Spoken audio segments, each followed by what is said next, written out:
Nah, di video kali ini kita akan membahas tentang apa itu teori feminisme. Sebelum kita membahas tentang teori feminisme, kita harus tahu dulu apa sih pengertian feminisme itu sendiri dan apa hubungannya dengan sebuah teori karya sastra dan juga bagaimana penerapannya dalam pendekatan feminisme itu sendiri. Nah, sebelum kita lanjut ke contoh, yuk kita cari tahu dulu apa pengertian feminisme itu.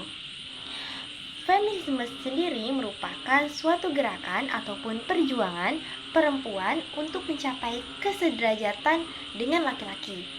Pada umumnya, karya sastra yang menampilkan tokoh perempuan dapat dikaji dari segi feministik. Akan tetapi, kemunculan dan perkembangan kritik feminis ataupun feminisme dalam bentuk yang beragam cukup menyulitkan dalam pemilihan teori yang akan digunakan. Hal ini terjadi sebagai akibat dari beragamnya aliran dan paham feminis yang muncul. Istilah feminisme sendiri muncul pada awal sekitaran tahun 1890-an pada abad ke-20. Nah, kita harus tahu gimana ya kira-kira pendekatan dan juga hubungannya teori feminisme ini dengan sebuah karya sastra. Baik itu karya sastra yang berupa puisi, prosa, lagu, novel, bahkan film sekalipun. Nah, untuk pembahasan kali ini saya mengambil salah satu contoh dari sebuah film yang sangat-sangat fenomenal dan juga pasti seluruh masyarakat dan teman-teman tahu akan cerita ini. Apa ya? Ya, betul, yaitu film seorang perempuan berkalung sorban. Kira-kira apa ya pendekatan teori feminisme dengan film perempuan berkalung sorban ini? Yuk kita cari tahu sama-sama dan juga bagaimana penerapan dengan teori feminisme ini. Di dalam film perempuan berkalung sorban ini terdapat banyak sekali makna dan juga nilai moral yang bisa kita pelajari, bahwa seseorang perempuan haruslah diberikan hak-hak dan juga kesetaraan yang sama dengan para lelaki, dan juga janganlah mengesampingkan hak-hak perempuan di atas keberagaman dan juga di atas aturan-aturan agama. Padahal di satu sisi itu bisa membuat kesenjangan sosial antara laki-laki dan juga perempuan, sehingga perempuan merasa dikucilkan dan tidak bisa mengeluarkan hak suaranya di kehidupan bermasyarakat, bersosial maupun beragama. Siapa kamu?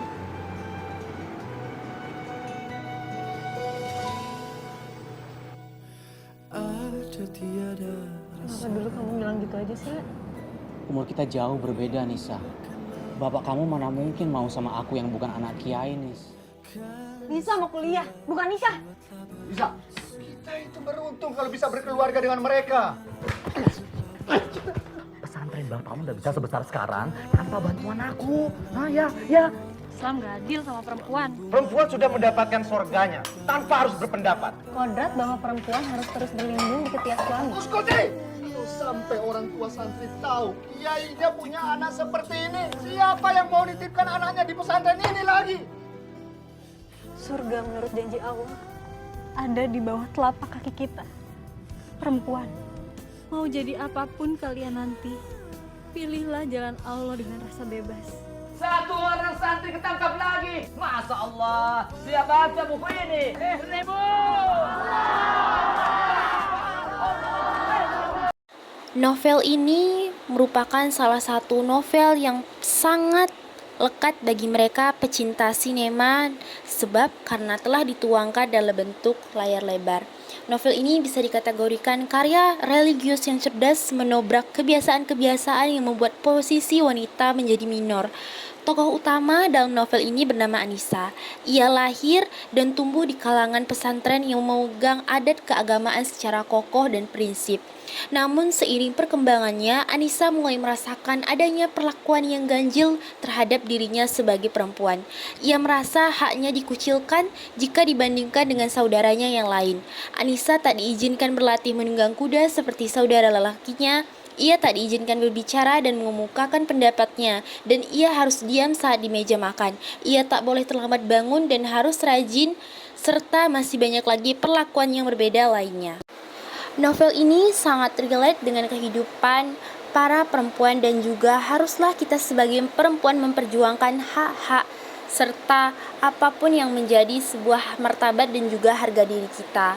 Sebagai seorang perempuan, janganlah kita merasa lemah dan dikucilkan akan terhadap sesuatu yang tidak ada kebenarannya dan juga tidak berdampak positif pada diri kita. Pada novel ini juga, di mana perempuan dianggap remeh dan juga hanya lelakilah yang bisa mengendalikan perempuan, sehingga perempuan tidak bisa mengemukakan pendapat, mengeluarkan isi serta suara dan juga mengeluh keluar kesah pada keluarganya sendiri.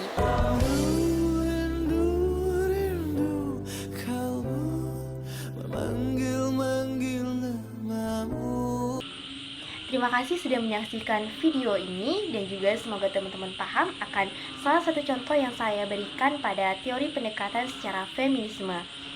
Sampai jumpa di video selanjutnya. Hai.